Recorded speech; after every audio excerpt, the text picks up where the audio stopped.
অনেক দিনের ইচ্ছে ছিল নৈহাটি যাব বড় মায়ের কাছে পুজো দিতে, কিন্তু সময় সুযোগ কিছুই হয়ে উঠছিল না।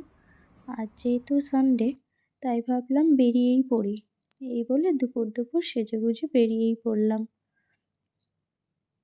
এরপর সোনারপুর থেকে শিয়ালদা, শিয়ালদা থেকে কৃষ্ণনগর লোকাল ধরে নৈহাটি, এবং নৈহাটি স্টেশন থেকে 5-10 মিনিট হেঁটে আমি চলে গেলাম বড় মায়ের মন্দিরে। তো গিয়ে দেখলাম কত বড় লাইন, সেটা দেখেই তো আমার মনটা খারাপ হয়ে গেছিলো এবং কষ্টও হচ্ছিল। বড় মায়ের কাছে এলাম ঠিকই, কিন্তু পুজো দিতে পারলাম না বা পারবো না, কারণ এত বড় লাইন দিয়ে পুজো দেওয়াটা পসিবল ছিল না। যেহেতু আমি গেছিলাম সোনারপুর দিয়ে, আমাকে ফিরতে হতো।